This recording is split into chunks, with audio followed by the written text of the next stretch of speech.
Okay, so good day everyone. Good day, ma'am. Okay, so I know that you are energized by our energizer. So before we will proceed to our lesson proper, I will begin with tea. Are you all excited? Yes, ma'am. Very good. So I have here, so our activity is called the number line challenge. So I have here a number line. So I will give each one of you a card, and then each card consists of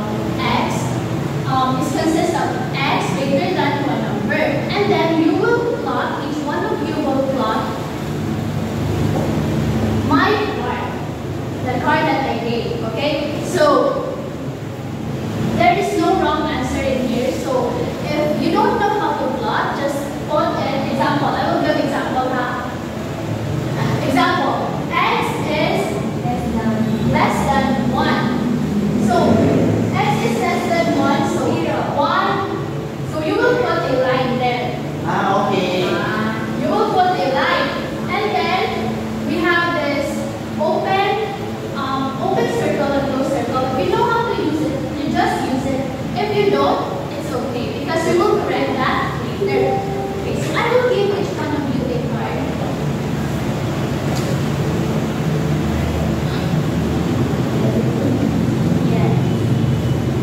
Okay, so I will give you time to think, and then if you know, then get a marker and then plot.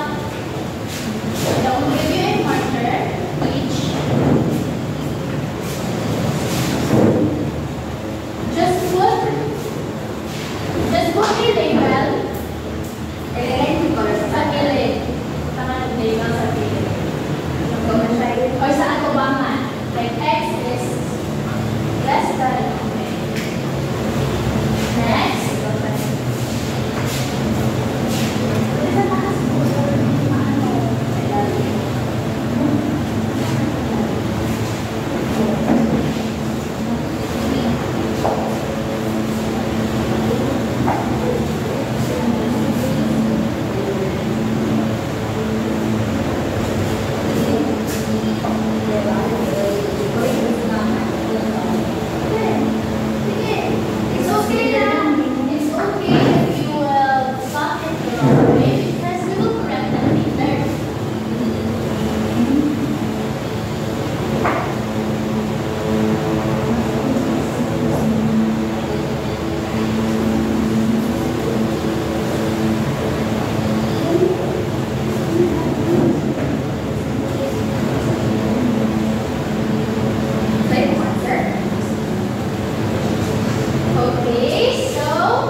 Quadratic inequality. Okay, so we are tackling now quadratic inequality, since we have tackled the other lesson about quadratic equation.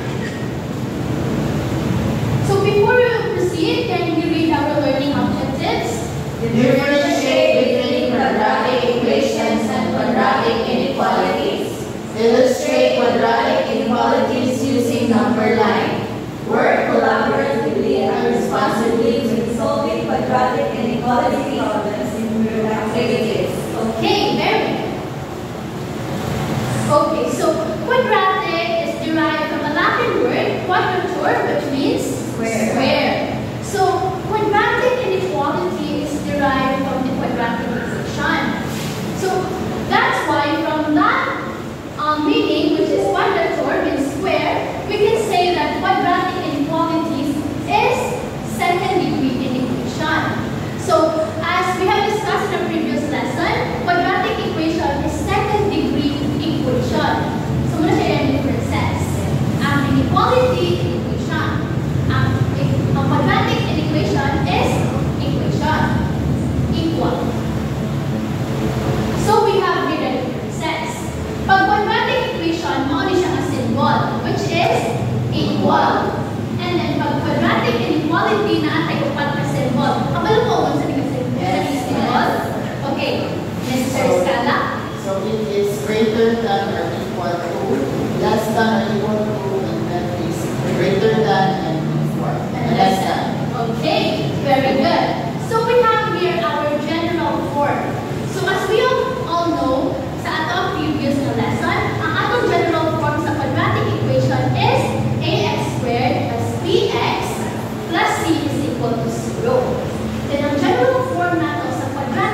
inequality is ax squared plus bx plus c greater than or less than 4 kung saan nga symbol is dayon 0. So, kung sa may lang kalahian, can anyone distinguish sa kalahian sa quadratic equation or quadratic inequality?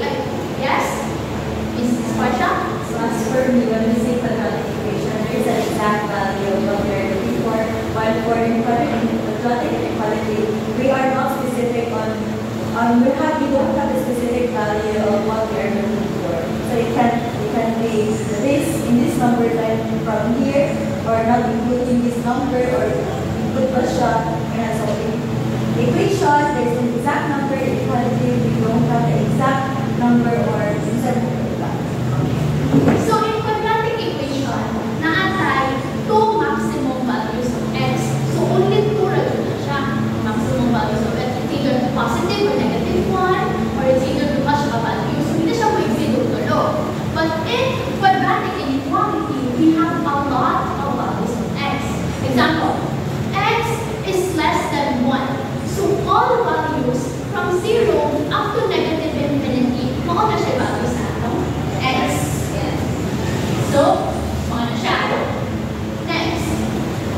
Okay, so next. Now that you have differentiated what is the differences between quadratic equation and quadratic inequality, now let's determine the roots of inequality. Ato i-determine kung sa mga values sa possible values sa variable, which is, ang ato ang ginagamit na variable is x, diba? Usually. Okay. So, first example, we have here x squared plus minus 4x plus 3 and greater than 0. So, ako may eldest, ako pinisikan mo niya, so hindi na ako sasama. Okay, so x squared minus 4x plus 3 greater than 0. So, first thing na atong buhaton in order na makuha ng itong roots is ato sa niya siya himuon o equal. At ang minit na mag-iwo. Ato siyang ibalik sa quadratic equation. So, x squared minus 4x plus 3 is equal to 0. So, kanyang saan nato niya siya factor. Very good. Ato siyang i-factor. Pila may factor, ane? Gayon, sa may ano ni? 3, negative 4 and negative 1. So, mauni siya. And then the next thing na atong buhaton is atong pangitaan ng values. So, mahimo ni siya x is equal to negative 4 and x is equal to 1. Dayon, the last step na atong buhaton is atong i-substitute ni siya sa atong original na equation. Para makita nato kung sa mga numbers ang pwede. Ang mood, kung ano na ni, mo justify na tinugod siya. So, first, atong sulayan ang mga less than sa negative 4. So, negative 2. That's the negative 5. No, sa'yo din. X minus 4.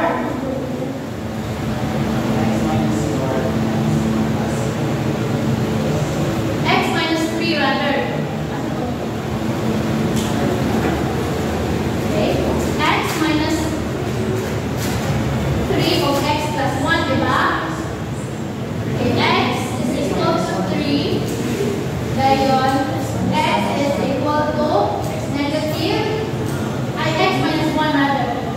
So, x is equal to 1. So, muna siya. So, ito yung substitute ang mga values na less than sa 3, which is 2. Ito yung substitute. So, if ang x na ito kay 2, mahimos ni siya nga 4 minus 8 plus 3. So, pila man na? Kung justify siya nila, negative 1 is greater than 0 or no? No.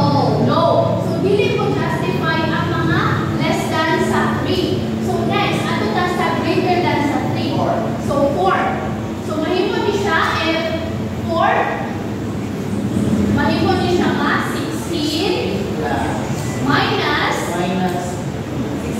16 rather, sorry. 16 plus 3 is greater than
And ang x minus 2, dahil x plus 5 is less than or equal to 0.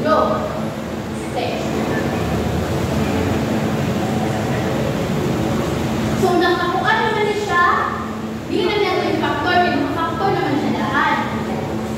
X plus 5 is less than or equal to 0. So, atong pangitaon ng value kay ato siyang i-equate of 0 tanan. So, x minus 2 is equal to 0. So, x is equal to 2. Then, x plus 5 is equal to 0. X is equal to 5. Dayon, substitute. So, ang ato substitute is katong mga less than nga 2. So, atong sulayan. But first, ato sa siya i-foil. Para hindi na mag-lisod. So, x squared minus 2x plus 5x then minus 10. So, mahimo ni siya nga x squared plus 3x minus 10 less than or equal to 0. So, ato i-substitute ang mga less than ni 2, which is 1. So, mahimo ni siya nga 1 plus 3 minus 10. Less than siya or equal to 0? Negative 6. Negative 6. Less than or equal to 0. So, sakto siya. So, katong mga less than sa 2. So, ato ibutang x is less than or equal to na equal to. Kaya naman siya equal to. Apel man. Equal to 2. Dayon kani, atong i-substitute naton ang mga, so may ganahan yung substitute, ang less than ni 5 or ang greater than ni 5? Ha? Si 5, ganahan mo i-substitute si 5 if true baka equal siya. Okay, so atong sulayan. So ganito, x squared minus 3x plus, minus 10 plus na siya. Minus 10 equal to 0. So, ato equal to 5. 5 is 25 plus 15 minus 10 less than or equal to 0? No. No. So, dili siya, wala na siya equal to. Wala mo nga ito kung i-try si 2. Yes. Ha? Okay. So, ato i-try.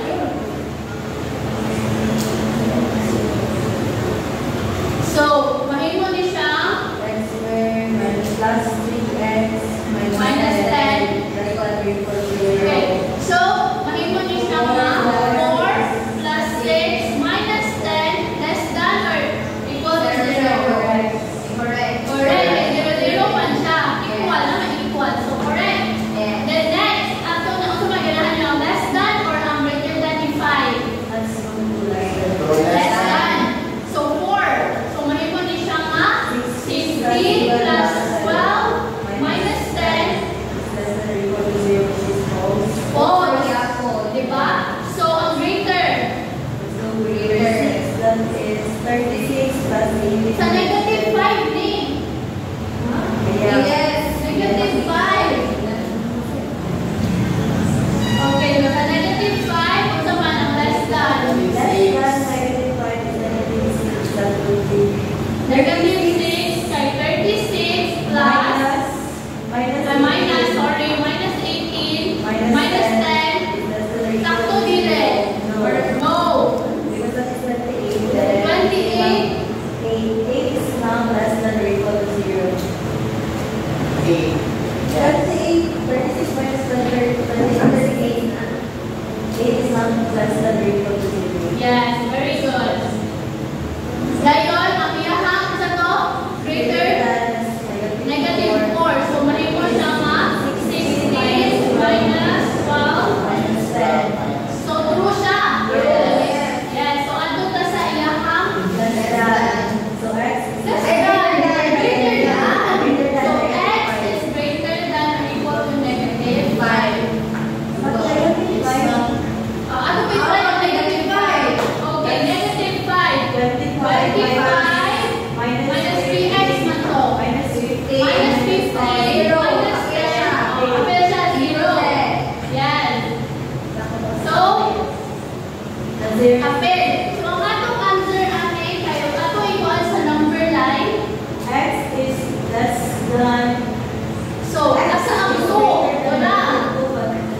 shaded. Dayon, shaded din ng 2, dahil asa siya paingon. Less than Infinity.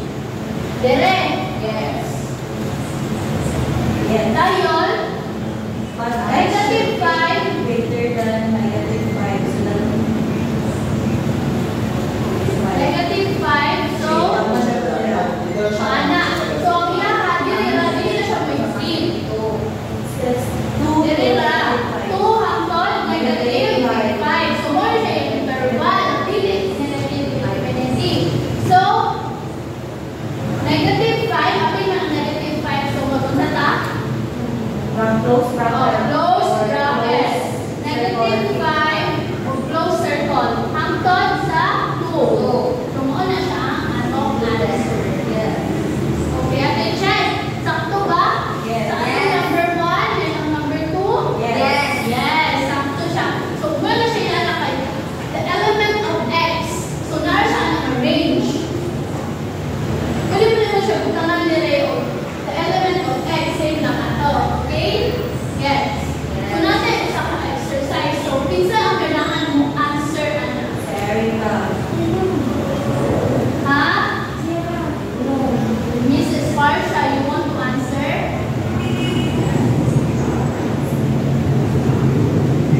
Seven of? Yes, 7 and 4. Kung hindi ka mo answer, 4 plus 7 is 3. So, okay, Mr. Scala. Then ang sunod, kaya mo plot sa number line. Then, mugama atong na ay mga closed. So, kisa'y sunod, kisa'y mo hatag ka sa number line niya. Anyone? Kay manawag po. Yes, ma'am. I want to. Okay. So, please, dire, okay, Miss Teves.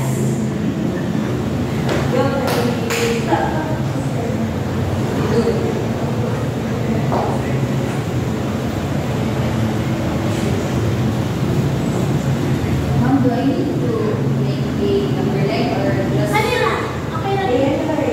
Ibutang ra siya, dire sila na lang. Para makita na sa uban. But, as I've said, kung plot mo, dire dyan sa line ha, kung mo siya x-axis. Pero kani siya, ato lang ibutang sa ilalog. Sa ato lang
Ay, ito is number mo.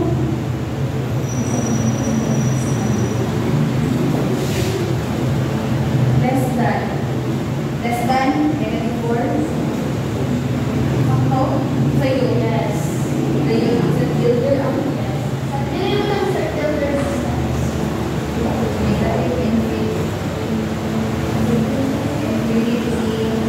Ngayon, -4. Ngayon, union. -4 o 7. -4. No. Kasi, ako ay wall sa akin. Yes. So,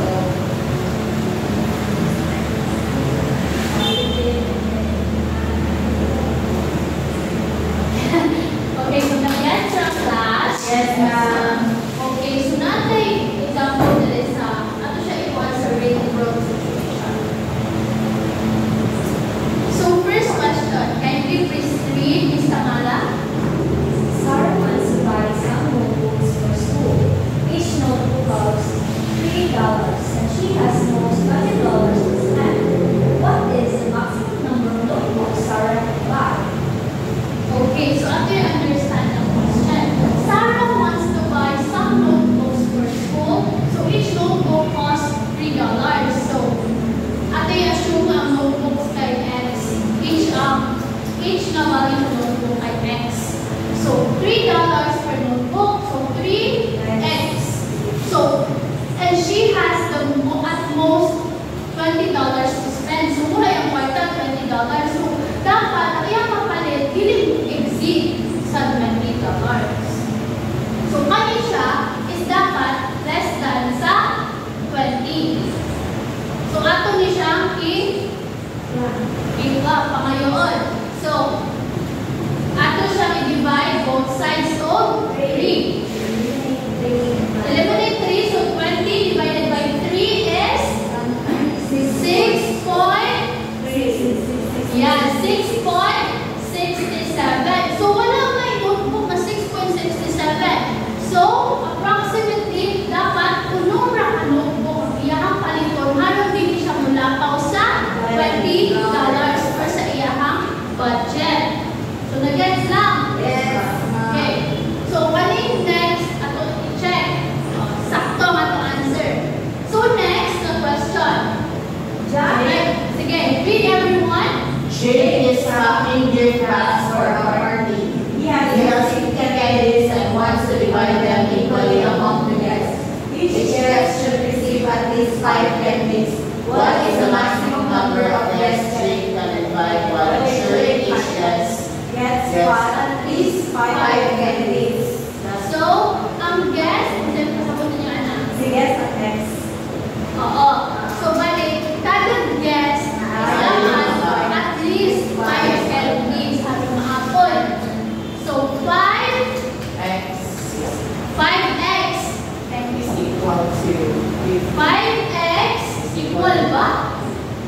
5X. 5x ngayon, he has 50 candies and wants to divide them. equally, so equal. Equal